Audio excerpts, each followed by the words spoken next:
Olá, amados alunos, tudo bom? Vamos fazer uma breve revisão sobre o conteúdo de história para podermos realizar a avaliação, tá bom? O que é um patrimônio? Então, o patrimônio ele pode entender como uma herança, né, de uma cultura, é uma união, né, uma união de diversos elementos que formam um patrimônio. O patrimônio ele pode ser material ou ele pode ser imaterial, né? E cada região tem o seu patrimônio histórico e cultural. Ah, cada região tem as suas danças, a sua comida, tem os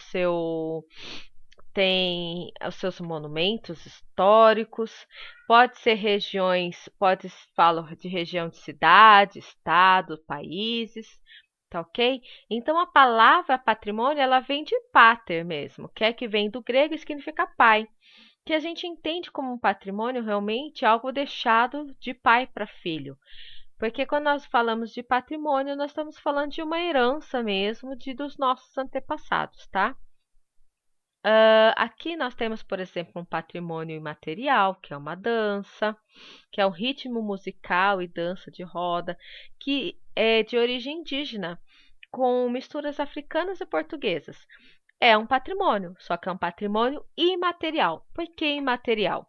Patrimônio imaterial porque ele que eu não posso pegar, que eu sei que existe, é uma cultura, mas eu não posso pegar.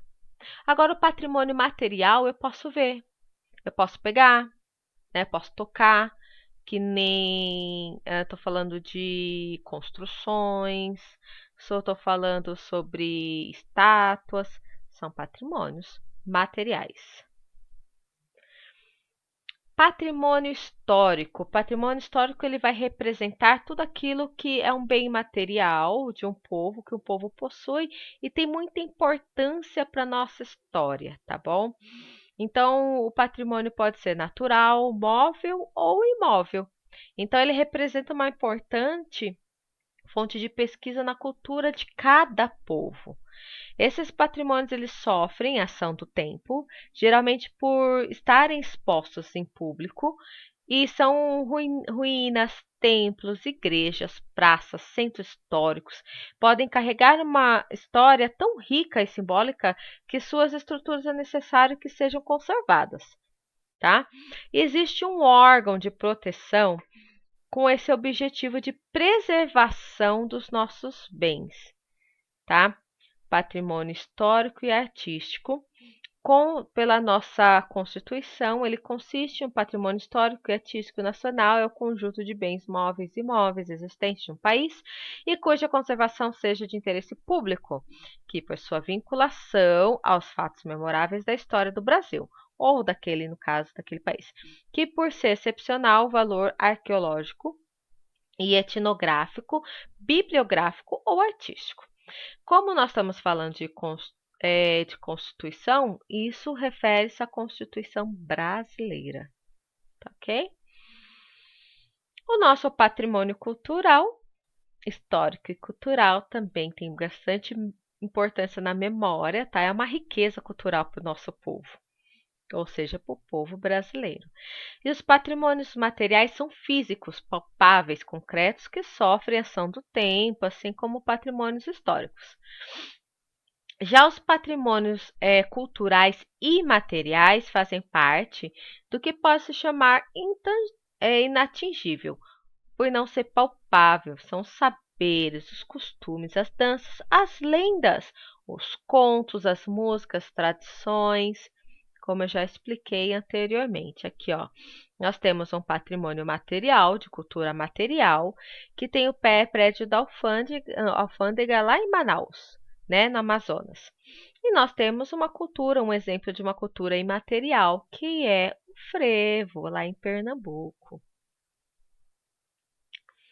O Instituto do Patrimônio Histórico e Artístico Nacional, o IFAM, ele realmente faz parte do Ministério da Cidadania e é responsável pela preservação da cultura cultura, ou seja, do patrimônio cultural do nosso país. Então, na nossa última Constituição, né, na nossa atual Constituição de 1988, houve uma lei que realmente protege o nosso patrimônio, tá ok? Então, o IPHAN, ele é um Instituto Patrimônio Histórico Artístico Nacional, como eu já falei, junto com a Unesco, que é a Organização Nacional das Nações Unidas para Educação, Ciências e Cultura. Ele é responsável por zelar pela preservação do patrimônio histórico-cultural de toda a América Latina. Ó, aqui tem o símbolo da Unesco e o do IPHAN. Ó, uma leitura de cordel. A leitura de cordel é uma cultura material ou imaterial? É uma cultura imaterial, porque é uma tradição lá do norte do nosso país. Vamos falar agora sobre preservação e tombamento. Preservação e tombamento é uma ideia dos monumentos históricos da humanidade e surgiu após a Revolução Francesa, no século XIX, porque naquele momento tava muitas guerras e a preocupação de não essas guerras não atingirem esses monumentos históricos foi muito importante. Então, o que que acontecia? Passou a necessidade realmente da restauração e preservação desses monumentos históricos. Por isso que houve diversos tombamentos, ou seja, não pode destruir de forma alguma os edifícios, as construções históricas, mesmo em tempo de guerra. Então, após essa Revolução Francesa, houve essa necessidade, por causa das guerras, houve a necessidade de haver tombamentos históricos, ou seja, pelo patrimônio histórico ser algo tão importante que não podia ser destruído de forma alguma, tá? Então, tinha que fazer com que realmente esses patrimônios fossem preservados e conservados, tá? Ó, a palavra tombo, ele se originou de uma torre do tombo, que é um edifício em Portugal onde são guardados e conservados os documentos de maior importância histórica, tá? Olha aqui, a Torre de Tombo, né? Campo Grande, lá em Lisboa, Portugal. Aqui algumas atividades que nós já fizemos. Vamos falar um pouquinho mais sobre mudanças e permanências, né? O que muda, né? É engraçado que assim nós temos patrimônios históricos tombados pela Unesco e pelo IPHAN, né? Através da nossa Constituição, mas mesmo com esse tombamento, eles sofrem algumas mudanças. Por que mudanças? Por exemplo, se você for pegar a cidade de Bertioga, que ela é tombada historicamente por causa da vinda dos portugueses aqui.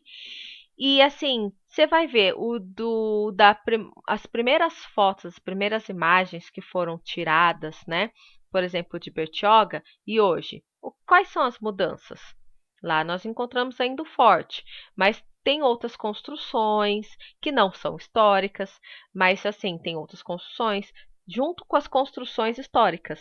Então tem bastante mudanças, né? Mas assim, quando ele é tombado historicamente, aquele patrimônio, aquilo que é tombado, ela não pode modificar. Ela pode ser restaurada, ela pode ter o processo de conservação, mas ela não pode ser modificada, ela não pode, por exemplo, ser destruída, tá bom? Então, por isso tem as nossas permanências, mudanças e permanências. Por exemplo, olha aqui. Nós temos o obelisco dos heróis, aqui no Ibirapuera, tá? Em 1947. Aí depois de 1970, como que mudou? Ó, é a mesma construção. Aqui está sendo construído, né? Começando a construir, aquilo aqui já está construído. Então, aqui nós temos duas imagens. Elas podem ter mudanças, tá? Mas elas não podem. Elas têm que permanecer, tá? A cultura imaterial, ela também pode ter algumas alterações, mas a essência é a mesma. tá ok? Ó, como exemplo aqui, a nossa capoeira, né? A origem da capoeira que é muito bonita, que era uma defesa, né? Hoje já é uma dança e é um patrimônio cultural brasileiro. Aqui nós temos, falando um pouquinho, né, os museus são locais de preservação da história, onde se conectam o passado, o presente e o futuro.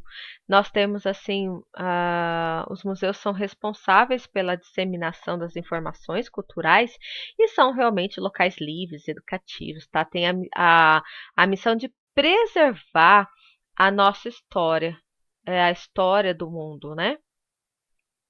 Então, aqui nós temos ó, o Instituto Richard, lá no Recife, Pernambuco. Nós temos o nosso Museu Imperial, lá no Rio de Janeiro, né, que foi o Palácio da Família Real Portuguesa, que eles costumavam vir no verão. Então, assim, nós temos, o museu é muito importante para a nossa sociedade, que eles têm o motivo de preservar, assim, realmente a nossa história, a nossa cultura. Só que também eles têm risco de destruição. Por quê, Pro? Infelizmente, em 2018, 2019, os nossos museus, os principais museus do mundo, por exemplo, um no Rio de Janeiro e o outro lá em Paris, eles foram destruídos.